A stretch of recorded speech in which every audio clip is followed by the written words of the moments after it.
भिलाई की जो तासीर है ना किसी बहुत कम शहरों में है ही नहीं। ये जो इथॉस ऑफ भिलाई है विच इज सो मतलब दिस इज हम सबकी पर्सनालिटी उसी से बनी है एक्चुअली।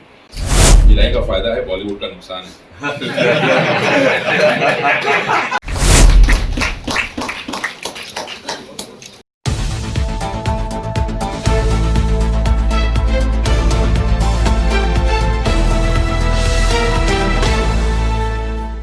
मशहूर फिल्म निर्माता अनुराग बसु को भिलाई निगम ने बनाया स्वच्छता ब्रांड एम्बेसडर। मैं कहीं स्क्रिप्ट अटक गया, कहीं पे कहानी अटक गई, दिमाग नहीं चला, 4 दिन से कुछ सूझ नहीं रहा है यार, क्लाइमेक्स कैसे क्रैक करूं। अब भिलाई घूम के आता हूँ, भिलाई आ जाता हूँ, घूम के दोस्तों से मिल के आता हूँ, सारा फिर हो जाता है, उसके बाद जाके भी लिख देता हूँ। भिलाई अलग अलग रूप से आता है, मतलब हमारे इसमें मेरे दोस्त लोग हैं काफी, स्कूल के रियूनियन होता है, हम लोग सब मिलते हैं, सब कहाँ से आ जाते हैं, सिर्फ भिलाई का प्यार खींचता है, दोस्तों का प्यार नहीं खींचता है। दोस्तों का प्यार तो ऐसे भी होता है, लेकिन भिलाई का प्यार है जो खींचता है, सब आ जाता है। मुंबई के मशहूर फिल्म निर्माता अनुराग बसु आज भिलाई निगम पहुंचे, जहां भिलाई नगर विधायक देवेंद्र यादव, वैशाली नगर विधायक रिकेश सेन, भिलाई निगम महापौर नीरज पाल ने पुष्प गुच्छ से उनका स्वागत किया। आपको बता दें कि भिलाई निगम ने अनुराग बसु को स्वच्छता ब्रांड एम्बेसडर बनाया है। आपको बता दें कि अनुराग बसु का बचपन भिलाई में बीता है। बचपन की यादों को ताज़ा करते हुए उन्होंने बताया कि किस प्रकार से भिलाई के सेक्टर 4 इंग्लिश मीडियम स्कूल में वह पढ़ाई करते थे और सेक्टर 6 जगन्नाथ मंदिर के पास उनका निवास था, जहां पर वह क्रिकेट खेला करते थे। आज इस नगर निगम के सभागार में हम सबका सौभाग्य है कि छत्तीसगढ़ के गौरव ही नहीं बल्कि भारत देश के गौरव अनुराग बसु जी, जिन्होंने अपने मेहनत से भिलाई की इस धरती से निकलकर अपना भिलाई की पहचान बनी। ऐसे आज के हमारे इस ब्रांड एम्बेसडर नगर पालिका निगम भिलाई के परम आदरणीय अनुराग बसु जी, भिलाई के विधायक से, ताकि ये मैसेज जाए कि अनुराग बसु जी जब आते हैं तो उत्कल का कलाकंद तो खाते ही हैं, लेकिन साथ में जो है बच्चे को एक शिक्षा देके जाते हैं। आप जो है लगातार भिलाई की पहचान बनाने को हम लोग देखते हैं, अक्सर आप जब जज बनते हैं तो जो भी भिलाई के बच्चे वहां तक पहुंचते हैं तो भिलाई का जिक्र आप हमेशा करते हैं। और मैं चाहता हूं कि आपका कोई भी टेलीविजन का कोई शो हो तो उसमें आप हमारे नगर निगम भिलाई का भी अच्छा जिक्र करें। हमारे जो यहाँ आके और नीरज से, देवेंद्र जी से तो कल मिल चुका था, आपसे भी आज मुलाकात करके बहुत खुशी हुई और बधाई, दोबारा बधाई देता हूँ मैं पब्लिकली आपको, दोबारा आप निर्वाचित होकर आए हैं। भिलाई का फायदा है, बॉलीवुड का नुकसान है। मुझे लगता है ये अगर विधायक नहीं होती तो वहाँ पे उनकी जगह तो एकदम थी, क्या आवाज है, क्या शख्सियत है, पर्सनैलिटी है उनकी। मैं हमेशा इनको देखता हूँ तो इनको लगता है कि है इनमें कहीं तो है अंदर एक कलाकार छुपा है 100%। और इस बार इलेक्शन में मैं क्लोजली फॉलो कर रहा था, क्योंकि भले ही हम लोग वहाँ पे हैं, बम्बई में हैं, काम चल रहा होता है, लेकिन वो छत्तीसगढ़ लाइक काउंटिंग चल रहा, तो हमें भी टेंशन होता है वहाँ पे कौन आ रहा है नहीं आ रहा है। तो भिलाई से जो है, आपने पूछा कि भिलाई के साथ क्या बताऊँ, भिलाई में मतलब हम एक्सप्लेन करना बड़ा मुश्किल है। मतलब आप कोई भी सुखद चीज को जो आपका बहुत करीब का चीज है, भिलाई जैसा है, तो उसको ऐसे 2-3 शब्दों में बोलना बड़ा मुश्किल होता है। भिलाई क्या है मेरे लिए, सब कुछ है, मेरा फाउंडेशन यहाँ पे एक्चुअली। आज मैं जो भी हूँ, जो इमारत हमने खड़ा की है, वो इमारत का फाउंडेशन जो है भिलाई का है। और सब जो कुछ मैंने यहाँ सीखा है वही काम पे वहाँ पे ला रहा हूँ। हम यहीं पे सीखे हैं, यहीं के कलाकारों के बीच में बड़े हुए हैं। मैं सेक्टर 2 मिडिल स्कूल में पढ़ता था, फिर मेरे पापा मम्मी दोनों जो है बहुत एक्टिव थिएटर थे। पापा कोकोन में काम करते, मम्मी टीचर थी। शाम को उन लोग हमारे घर रिहर्सल रूम बन जाता था, फिर हम नेहरू हाउस में जाके रिहर्सल करते थे। और रिहर्सल जो है मुंडी का मिला यार पांडा, हाँ तो याद है। हाँ तो बास्केटबॉल खेलता था, वही सही था। फिर हम लोग नेहरू हाउस में, तो मेरा बचपन जो है ना नेहरू हाउस के मैदानों में गुजरा। एक्चुअली ग्रीन रूम पापा लोग नाटक करते थे, रिहर्सल करते थे, हम लोग वहीं कोने में किताब खोल के होमवर्क करते थे बचपन में। फिर धीरे से बड़े हुए, हायर क्लास में पहुंचे, फिर कोचिंग क्लासेस का चक्कर लगना शुरू किया। तो मेरा बचपन कुछ अलग नहीं गुजरा। स्कूल होता था 9 to 6, उसके बाद ये ट्यूशन से वो ट्यूशन से लेके ये कोचिंग से लेके वो कोचिंग, यहाँ IIT वहाँ PET, यहाँ IIT, यही किया मैंने।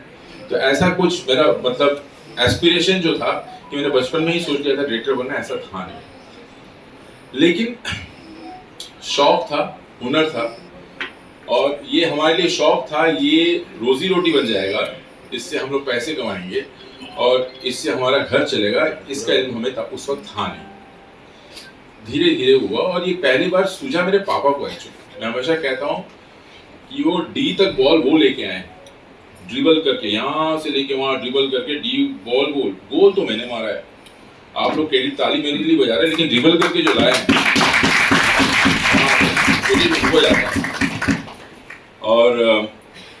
और दूसरी बात ये, आज मैं ये सर्टिफिकेट ले रहा था, मुझे बहुत शर्म आ रही थी, क्योंकि मैंने इसके लायक होने मैंने कुछ किया नहीं। तो मैं नीरज जी से बोलूंगा, सर इसको संभाल के अपने ऑफिस में रखिए, मेरे को कुछ करने दीजिए पहले, let me contribute, let me deserve this first, then I take it from you. And आपने सही कहा, बहुत कुछ कर सकते हैं भिलाई में, इतना स्कोप है। और मैं बहुत खुश हूँ कि देयर इज एक्साइटमेंट, कुछ नया करना, कुछ कंट्रीब्यूट करना, क्योंकि बहुत स्कोप है यहाँ पे। क्योंकि इस तरह का जो है भिलाई की जो तासीर है ना, किसी बहुत कम शहरों में है ही नहीं। ये जो इथॉस ऑफ भिलाई है, विच इज सो, मतलब दिस इज, हम सबकी पर्सनालिटी उसी से बनी है एक्चुअली। जाने अनजाने हम जो इतना चीजें लेते हैं, पीछे हार्ड ड्राइव में जमा होता रहता है ना सब कुछ। हम लोग को मतलब क्या था, हमारे लिए नॉर्मल था कि यार ओनम हुआ, अयप्पा मंदिर चले गए पायसम खाने के लिए, पायसम खाने जाते थे, थोड़ी ना पता था क्या हो रहा है। फिर यहाँ पे रथ यात्रा करते थे इन लोग, वहाँ जाके चना और वो देते थे, वैसे ऊपर से हिट पे, उसके लिए भागते थे। लेकिन ये सब करने के चक्कर में हमको पूरा कितना कुछ पता लग गया एक ही शहर में रहे। हम वहाँ पे वो क्रिसमस होता था, हम लोग कैथलिक चर्च में जाते थे, हम लोग वहाँ पीछे ऑर्गन बजाते थे, क्वायर गाते थे, सब कैरल गाते थे। तो ये जो सारी जो हम लोग इतना सब लेकर बड़े हुए हैं, जाने अनजाने, एक्चुअली ये पूरा मिनी भारत है। ये जो ब्रिंगिंग अप है ना, मुझे लगता मुझे कहीं और मिल सकता था, किसी और शहर में, जो यहाँ मिला कहीं पॉसिबल ही नहीं। तो भिलाई अद्भुत। मैं कहीं स्क्रिप्ट अटक गया, कहीं पे कहानी अटक गई, दिमाग नहीं चला, 4 दिन से कुछ सूझ नहीं रहा है यार, क्लाइमेक्स कैसे क्रैक करूं। तो भिलाई घूम के आता हूँ, भिलाई आ जाता हूँ, घूम के दोस्तों से मिल के आता हूँ, सारा फिर हो जाता है, उसके बाद जाके फिर लिख देता हूँ। भिलाई अलग अलग रूप से आता है, मतलब हमारे इसमें मेरे दोस्त लोग हैं काफी, स्कूल के रियूनियन होता है, हम लोग सब मिलते हैं, सब कहाँ से आ जाते हैं। सिर्फ भिलाई का प्यार खींचता है, दोस्तों का प्यार नहीं खींचता। दोस्तों का प्यार तो ऐसे भी होता है, लेकिन भिलाई का प्यार है जो खींचता है, सब आ जाता है। नाटक कर रहे हैं सखाराम बाइंडर, सखाराम बाइंडर जो डायरेक्ट कर रहे हैं इंग्लिश भाषा में। ये जो डायरेक्टर है सजल नाम है, सेक्टर 10 पास आउट है, वो डेलॉयट के MD हैं US में। पोस्ट सोचो कितना बड़ा पोस्ट है, और कितना अभी दिसंबर में इतना काम होता है, लेकिन वो सब छोड़ छाड़ के यहाँ पे आके कला मंदिर में सखाराम बाइंडर में। तो उनसे पूछा कैसे कर रहे हो यार तुम, वहाँ बोलता नहीं मैं अभी US टाइम में बैठे रहते हैं लैपटॉप में, वो वहाँ का काम कर रहे हैं। And it's a big deal, मतलब इतनी बड़ी कंपनी के वो MD हैं और वो कर रहे हैं, और यहाँ पे भिलाई का प्यार है, और आ गए सब यहाँ पे आके कला मंदिर में नाटक करना है। सर पानी टंकी जो गिरी अभी आप याद कर रहे हाँ, हैं, गिरी पहले पानी। एक अपने नहीं सार्वजनिक मत अरे ये सार्वजनिक नहीं है, मैं तो ऐसे ही बोल रहा तो सर एक सबसे मीठी यादगार भिलाई को लेके आप साझा कर दीजिए, सबसे मीठी जो आपके बचपन की रही हो, चाहे पांडा जी के साथ हो या किसी के अरे साथ। बदमाश था ये, अभी भी है। इससे क्या मीठी याद है।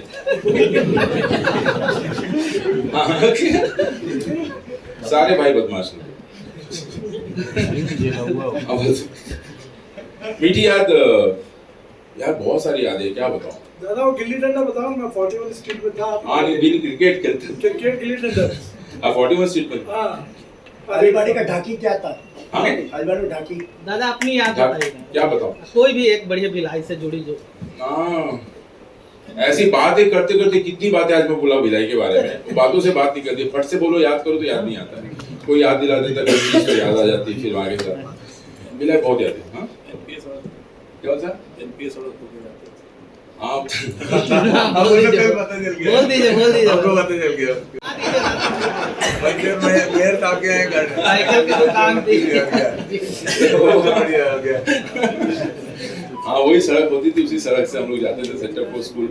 इतना डिटूर क्यों लेता था, सीधा सीधा सेंटर एलिमेंट से आ सकता था, वो कल बताया तो सीक्रेट है, कैसे बता दूं वहां से समझ गए ऐसे घूम के क्यों जाता था मैं वहां से।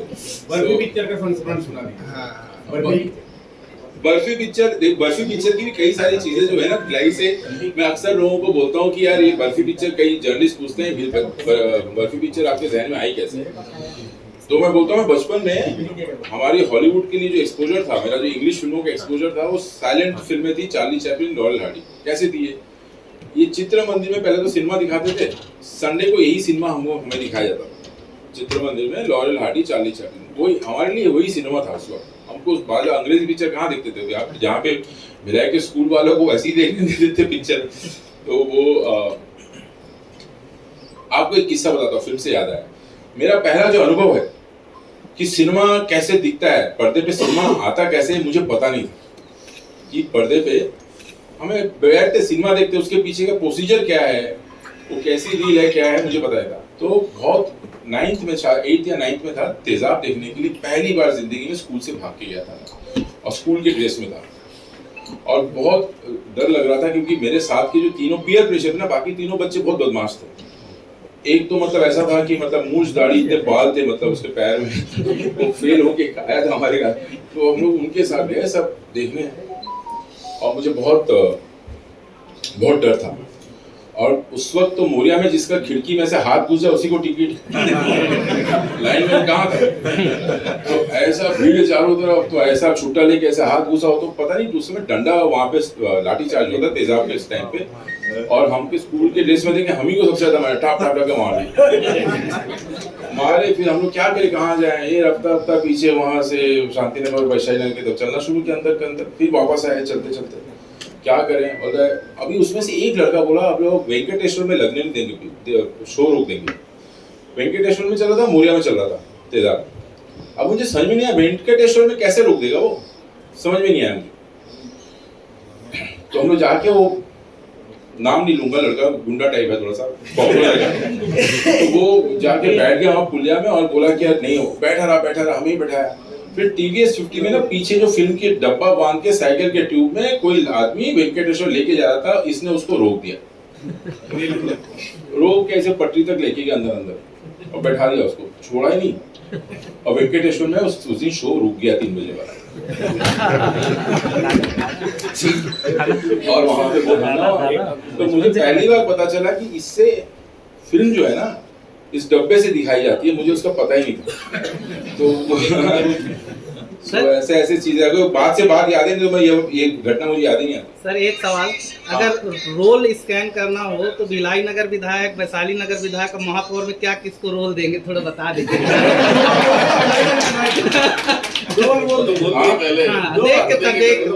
क्या बोलेंगे, कैरेक्टर क्या देंगे? हाँ जी जी, इनको देंगे बेटी भागी इनकी ऐसे कुछ और ऐसे तो इस तरह से कुछ मतलब वैसा। हाँ, आप इनको देंगे लाला जी,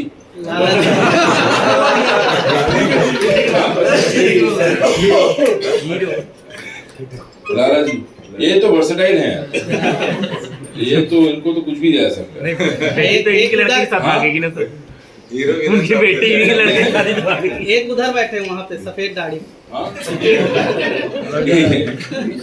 ये वो होते ना, नहीं आजकल ये सब हिस्टोरिक फिल्में बन रही है ना सब, बहुत सारी वहाँ पे ऐसा तो उस तरह से ऐसा कुछ सेनापति टाइप, सेना कटप्पा।